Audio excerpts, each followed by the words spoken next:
کوئی اعلیٰ وصف ہے تو کیا محمد الرسول اللہ صلی اللہ علیہ وسلم کی ذات مبارک میں وہ سب سے بڑھ کر نہیں ہوگی؟ ہے، اور اس کا ظہور ایک موقع پر ہوا ہے، وہ موقع ہے حنین کا، کہ جب کہ عام بھگدڑ مچ گئی ہے، لوگ دوڑے جا رہے ہیں، حضور اس وقت اپنی سواری سے اترے ہیں، علم ہاتھ میں لیا ہے، رجز پڑھا ہے، زندگی میں غالباً پہلی اور آخری مرتبہ رجز پڑھا ہے، انا النبی لا کذب انا ابن عبد المطلب۔ اور اگر ظاہر بات ہے، میرا گمان غالب یہ ہے کہ یہ خود حضور ہی نے کہا، اسی وقت موضوع کیا، گویا کہ یہ واحد شعر ہے جو حضور صلی اللہ علیہ وسلم نے پوری اپنی زندگی میں کہا ہے۔ لیکن یہ کہ اس وقت وہ شجاعت سامنے آئی، تو شجاعت ایک ہوتی ہے چھپی ہوئی، ایک ہوتی ہے ظاہر و باہر۔ تو حضرت علی رضی اللہ تعالیٰ عنہ میں وہ شجاعت صرف چھپی ہوئی نہیں، ظاہر و باہر شجاعت، نمایاں شجاعت، وہ شجاعت جو بدر میں ظاہر ہو رہی ہے، جبکہ شیبہ ابن ربیعہ وہ بھی حضرت علی کے ہاتھوں واصل جہنم ہوا، اور ولید ابن عتبہ ابن ربیعہ چچا بھتیجے دونوں جو ہیں حضرت علی کے ہاتھوں واصل جہنم ہو رہے ہیں، اور جو عتبہ ابن ربیعہ تھا ولید کا باپ اور شیبہ کا بھائی، وہ حضرت حمزہ کے ہاتھ سے واصل جہنم ہوا۔ پہلا مقابلہ ہوا، اس میں حضرت علی نمایاں ہے، جنگ احزاب ہے، اس میں حضرت علی نمایاں ہے۔ عمرو ابن عبد ود بہت بڑا پہلوان، 90 برس کی عمر تھی اس بدبخت کی جب یہ مقابلہ ہوا ہے، لیکن پورے عرب میں کوئی تصور نہیں کر سکتا تھا کہ اس سے مقابلہ کر سکتا ہے۔ آپ نے پڑھا ہوگا، سنا ہوگا وہ واقعہ کہ جب وہ مبارزت کے لیے آیا ہے کہ ہے کوئی جو میرا مقابلہ کرے، اور ظاہر بات ہے کہ اس وقت جو ہے ایک دفعہ سناٹا طاری ہو گیا، حضرت علی آگے بڑھے کہ میں مقابلہ کروں گا، وہ ہنسا، تم میرا مقابلہ کرنے آئے ہو، نام کیا ہے؟ وہ جو بھی استہزاء کا انداز ہوتا ہے۔ پھر اس نے کہا کہ میری یہ عادت رہی ہے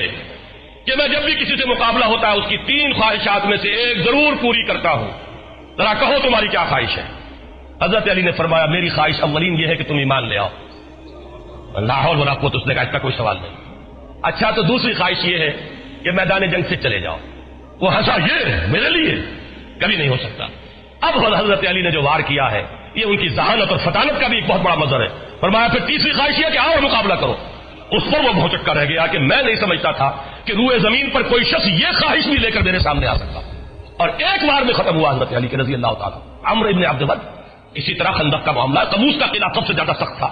کچھ اور جو گڑھیاں تھی فتح ہو گئی تھی، وہ تھا جو اڑا ہوا تھا، وہ حضرت علی رضی اللہ تعالیٰ عنہ کے ہاتھوں اللہ نے فتح کرایا۔ تو یہ ظاہر و باہر شجاعت، وہ قواعد عملیہ حضرت علی رضی اللہ تعالیٰ عنہ کے وہ بھی ہیں۔ دوسری طرف حضرت علی شعر و ادب میں اونچا مقام رکھتے ہیں، فصاحت و بلاغت کی معراج پر ہے، یقیناً افصح العرب ہے محمد صلی اللہ علیہ وسلم، حضور کا اپنا قول ہے انا افصح العرب، لیکن یہ کہ حضور کے بعد فصاحت و بلاغت، خطابت، شاعری، اس میں صحابہ کرام میں ظاہر بات ہے حضرت علی کے آس پاس آنے والا کوئی نہیں، یہ بات اپنی جگہ پر ہے، ہم تسلیم کرتے ہیں۔ تو اچھی طرح سمجھ لیجئے، اسی طریقے سے آپ کے علم میں ہونا چاہیے کہ عربی گرامر کے موجد حضرت علی ہیں، پھر یہ کہ پورے خلافت راشدہ میں سارے سیکریٹریٹ کو آرگنائز کرنے والے حضرت علی ہیں۔ یعنی ذرا آپ اندازہ کیجئے، ایک شخص مرد میدان ہے، اس کی شجاعت وہ صرف پوٹینشل شجاعت نہیں بلکہ واقعی ظاہر و باہر شجاعت، اس کے پہلے چند نمونے آپ کو بتائے، مجھے واقعات کی تفصیل میں جانے کی ضرورت نہیں ہے کہ یہ ساری چیزیں معلوم ہیں، لوگوں کے علم میں ہے۔ دوسری طرف اس کے اندر ادب ہے، ان کے اشعار پڑھیے، آج بھی انسان وجد میں آتا ہے، کتنے حکیمانہ اشعار، کتنی بے ساختگی ہے، میں نے کئی مرتبہ آپ کو اشعار سنائے۔ یغوص البحر من طلب العالی ومن طلب العلا سیر الليالي ومن طلب العلا من غیر قد اضاع العمر في طلب المحال۔ جو کوئی بھی موتی چاہتا ہے، موتی حاصل کرنا چاہتا ہے، اسے تو سمندر میں غوطہ لگانا ہی پڑتا ہے۔ جو کوئی اونچا مقام حاصل کرنا چاہتا ہے زندگی میں، اسے راتوں کو جاگنا ہی پڑتا ہے۔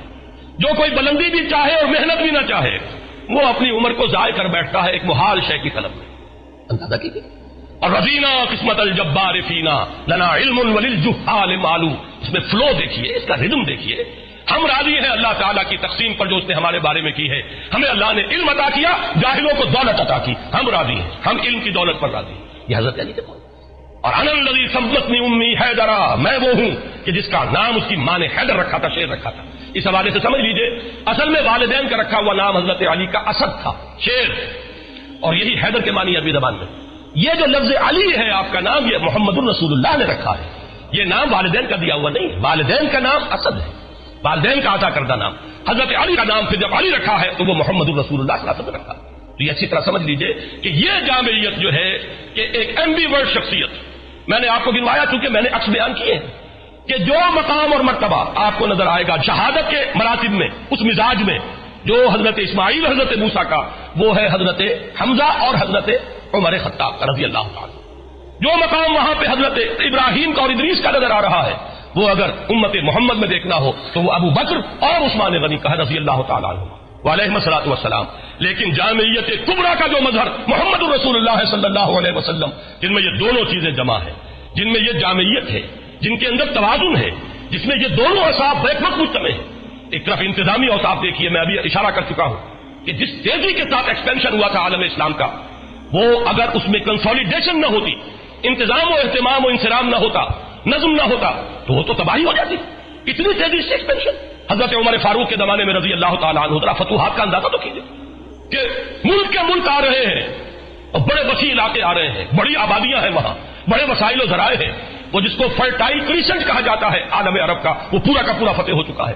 اس میں اگر انتظام نہ ہوتا، بندوبست نہ ہوتا، یہ ساری چیزیں جو ہے کسی نظم کے اندر نہ، بہت بڑی ہلاکت پیدا ہو جاتی. میں لفظ ہلاکت استعمال کر رہا ہوں اس لیے کہ یہ لفظ حضرت عمر نے استعمال کیا رضی اللہ تعالیٰ عنہ. حضرت عمر کے یہ الفاظ، لولا علی لہلک عمر، اگر علی نہ ہوتے تو عمر ہلاک ہو جاتا. کیوں؟ حضرت عمر جو ہے اس وقت خلیفۃ المسلمین، امیر المومنین، پوری کی پوری ذمہ داری. اب اس میں ان کی توجہ، فوجوں کا انتظام، محاذوں سے آنے والی اطلاعات، وہاں کرائسس ہو گیا ہے، وہاں یہ سامان چاہیے، وہاں ایک شکست کسی کیفیت، جیسے کہ آپ کو معلوم ہوگا کہ ایران میں ایک موقع پر بڑی حالت جو ہے وہ کمزور ہو گئی تھی مسلمان افواج کی، جس وقت کہ حضرت عمر نے فیصلہ کیا تھا کہ میں خود جاؤں گا، اب میں محاذ کے اوپر خود جاؤں گا. تو اس وقت جو ہے حضرت عمر کی زیادہ توجہ تو اس پر لگ رہی ہے. اگر اس کے ساتھ انتظامات نہ ہو، اہتمام نہ ہو، نظم نہ ہو، قائم نہ کیا جائے تو واقعہ یہ ہے کہ جس کو آپ کہتے ہیں آگے دوڑ پیچھے چوڑ، آگے تو بڑھتے جا رہے ہیں، پیچھے معاملہ جو ہے خراب ہوتا چلا جا رہا ہے. یہ ہوتا. لیکن یہ سارا کام کس نے سنبھالا؟ حضرت علی نے سنبھالا. یوں سمجھیے کہ اس پورے دور میں حضرت ابو بکر، حضرت عمر اور حضرت عثمان کا بھی ایک حصہ جو ہے دور خلافت کا، اس میں حکومت کا انتظام، پورا سیکریٹریٹ، تمام محکمے بنانے، کوئی سی محکمے کا تصور ہی نہیں تھا. سارے محکمے ایجاد کیے ہیں حضرت علی نے، سارے دیوان مرتب کیے حضرت علی نے. گویا کہ آج کے زمانے میں آپ کہیے چیف سیکریٹری کہیے یا جو بھی اس کو نام دے، وہ کون تھے؟ وہ حضرت علی تھے رضی اللہ. اور پورا انتظام ان کے اپنے ذہن سے نکلا ہوا ہے. تو ایک طرف ایک شخص مرد میدان ہونے میں وہ ہو، میدان بدر یاد کیجئے، غزوہ احزاب یاد کیجئے، غزوہ خندق یاد کیجئے، 3-4 موٹی موٹی چیزیں بھی جو ہے وہ کافی ہو جائیں گی. دوسری طرف آپ کی فصاحت و بلاغت، میں ابھی اس کا ذکر نہیں کر رہا اس لیے کہ وہ ذرا مختلف ہی مسئلہ ہے. اہل حدیث حضرات اور ہمارے محدثین جو ہیں، جو تصوف کے ان سلاسل کو تسلیم نہیں کرتے، وہ ان چیزوں کو نہیں مانتے. لیکن جو لوگ کے تصوف کے قائل ہیں، ان سلاسل کو مانتے ہیں، تو آپ کو معلوم ہے کہ 3 سلسلے جو ہیں صوفیہ کے ان سلاسل اربعہ میں سے، وہ شروع ہوتے حضرت علی کے ذات سے رضی اللہ تعالیٰ. ایک طرف باطنی کیفیات کا وہ عالم، ایک طرف علمی صلاحیتوں کا وہ عالم، انا مدینۃ العلم وعلی بابھا، کہ میں علم کا شہر ہوں اور علی اس کا دروازہ ہے رضی اللہ تعالیٰ عنہ وصلی اللہ علیہ وسلم. دوسری طرف مرد میدان ہونے کی یہ کیفیت. تو یہ جامعیت، منتظم ہونے کا یہ معاملہ جو میں نے آپ کو بتایا کہ حضرت عمر فرما رہے ہیں کہ لولا علی لہلک عمر، یہ جو ہے در حقیقت ایمبی ورڈ ہونے کے اعتبار سے، جس میں صدیقین اور شہداء دونوں کے اوصاف جمع ہو گئے ہوں، اس میں یقیناً ایک عظیم ترین شخصیت جو ہے وہ حضرت علی کی ہے رضی اللہ تعالیٰ. ایک اور پہلو سے میری بات سمجھ لیجئے، یہ بھی عرض کر دوں، یہ بھی صرف ٹانک سے جائیے. حضرت علی تمام غزوات میں شریک رہے سوائے تبوک کے. تبوک میں حضور نے انہیں مدینے میں چھوڑا اپنے نائب کی حیثیت سے، اور جب انہوں نے شکوہ کیا، ان کے تو مزاج سے یہ چیز بڑی تھی کہ لوگ جائیں اور داد شجاعت دیں میدان جنگ میں، اور میں یہاں عورتوں کے ساتھ پیچھے بیٹھ جاؤں. شکوہ کیا حضور نے فرمایا کہ علی کیا تمہیں یہ پسند نہیں ہے کہ تمہارا تعلق مجھ سے وہی ہو جو ہارون کا تھا موسیٰ کے ساتھ، سوائے اس کے کہ میرے بعد نبوت نہیں ہے. یعنی حضرت موسیٰ کے نائب کی حیثیت سے حضرت ہارون تھے تو وہ بھی نبی اور رسول تھے، لیکن تم میری جگہ ہو تو میرے ساتھ اسی مقام پر، لیکن نبوت اور رسالت بہرحال اس کا دروازہ مجھ پر بند ہو چکا ہے. لیکن یہی کام کیا حضرت عمر نے رضی اللہ تعالیٰ. کہاں سے ہم مان لیں کہ ان کے مابین سمجھتا ہوں کہ حیثیت سے، تو کیسے ممکن ہے کہ عمر بن الخطاب رضی اللہ تعالیٰ عنہ وہ حضور کے سلسلے پر عمل نہ کرے؟ بیت المقدس کا سفر تبوک سے بھی کہیں آگے. اس عرصے میں تو اگر کسی کے دل میں کوئی اور بات ہوتی، مربوط تھے، ان کے پاس بات بھی بنیادی طور پر صحیح تھی. ایک شکایت یہ تھی کہ خلافت کا فیصلہ کر لیا گیا رہ جاتی تو غلط فیصلہ جو ہے اس کو صحیح کرانا ممکن نہ ہوتا. یہ کرائسس جو ہے اس وجہ سے پیدا ہو گیا. حضرت ابو بکر کے ناخن تدبیر نے اس کرائسس کو حل، تو انہوں نے ان کی یہ خواہش پوری نہیں کی، تو شکوہ ایک رنج سا رہا. یہ ہمارا نقشہ یہ ہے، اور میں جو بات آج بتانا چاہتا تھا وہ یہ ہے کہ اہل سنت کے ہاں بھی حضرت علی کا مقام بہت بلند ہے، بہت بلند ہے، بہت بلند ہے. وہ لوگ اہل سنت کے دائرے سے خارج ہیں کہ جو حضرت علی رضی اللہ تعالیٰ عنہ پر کسی طرح کا زبان تان جو ہے دراز کرتے ہیں، کسی طرح سے ان کی نیت کے اوپر حملہ کرتے ہیں. کسی طرح سے کوئی اس طرح کی جو ان کے مقام بلند سے فروتر بات ہے کوئی ان کی طرف منسوخ کرتے ہیں، میرے نزدیک وہ اہل سنت سے خارج، وہ ناسبی ہوں گے یا کوئی خارجیوں کی کوئی نسل ہے جو چلی آ رہی ہو ہمارے اندر، لیکن بہرحال اہل سنت کے ہاں یہ جان لیجئے یہ ہمارا مجمع عقیدہ ہے، تمام نسل انسانی میں بلند ترین تو انبیاء اور رسول ہیں، وہ تو سب سے اونچا ہے، اس کے بعد امت کے اندر سب سے افضل پوری دنیا کے اندر، امت میں نہیں پوری نسل انسانی میں بحیثیت جماعت وہ صحابہ ہے محمد الرسول اللہ، تمام رسولوں میں افضل محمد الرسول اللہ صلی اللہ علیہ وسلم، کسی مسلمان کو کسی مکتب فکر سے تعلق رکھتا ہو اس میں شک و شبہ نہیں ہو سکتا،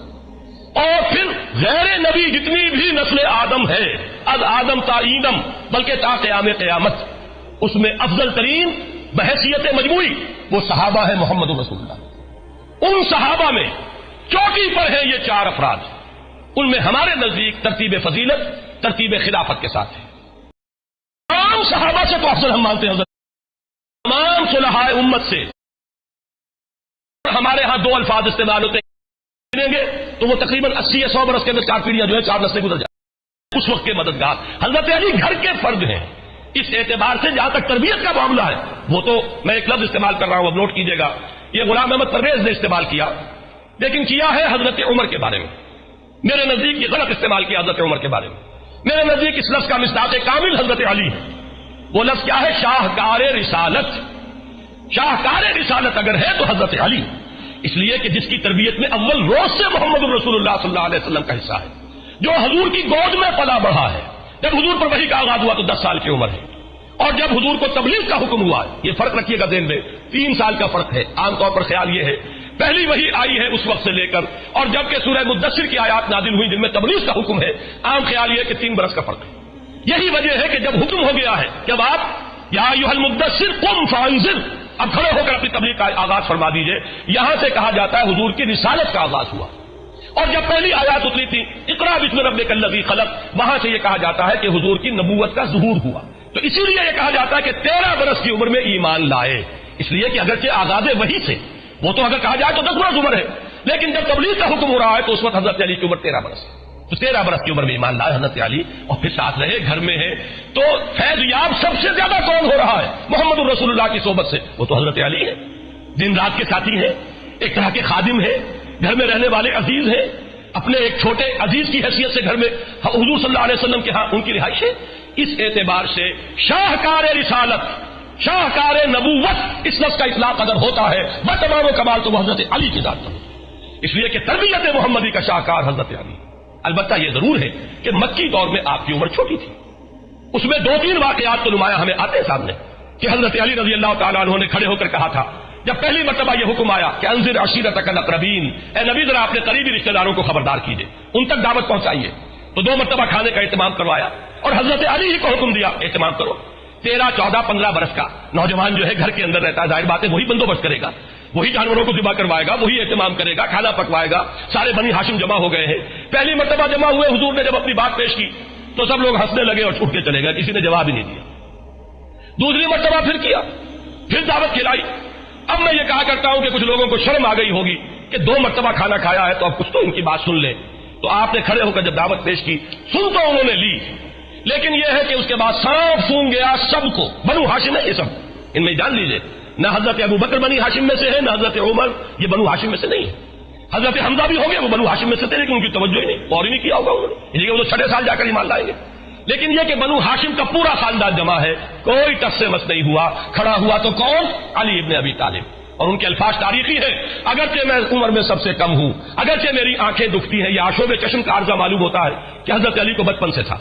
اس لیے کہ غزوہ خندق میں بھی اس کا ذکر آتا ہے کہ آنکھیں دکھتی تھی حضرت علی کی، حضور نے اپنا لاب مبارک جو ہے وہ لگایا تھا، لاب دہن، تو آب دہن تو اس سے آپ کو آرام ہوا تھا، تو یہ اس وقت بھی آنکھیں دکھ رہی ہوگی، اگرچہ میں عمر میں سب سے کم ہوں، اگرچہ میری آنکھیں دکھتی ہیں، اگرچہ میری ٹانگیں پتلی ہیں، لیکن میں آپ کا ساتھ دوں گا، اور پورا مجمع جو ہے کہتا لگا کر کہ یہ ہے دنیا کی تاریخ بدلنے کا اور تاریخ کا رخ بدلنے کا داعیہ لے کر آئے ہیں اور یہ ان کے ساتھی ہیں، ہنستے ہوئے لوگ چلے گئے، یہ واقعہ آتا ہے، یا ہجرت کی رات حضور صلی اللہ علیہ وسلم اپنے بستر پر، اس وقت حضرت علی کی عمر کیا ہوگی 22 برس، لگ بھگ 22 برس،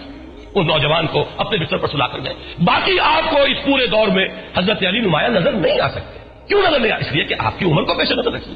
حضرت علی کی شخصیت کے جوہر جو نمایاں ہوئے وہ مدنی دور میں ہوئے، بدری دور کا نقطہ آغاز ہے. غزوہ بدر اس وقت سے 24 برس کے جوان, اور اس وقت جو بھی ہوا ہے حضرت علی کی شجاعت کا ضرور آپ کو معلوم, اور اسی طریقے سے پھر سارے واقعات میں نے بیان کیے. اس فرق کو ضرور ملحوظ رکھیے. یہ فرق چونکہ ہم اپنے سامنے نہیں رکھتے, لہذا بہت سی چیزیں جو ہیں وہ صحیح کانٹیکسٹ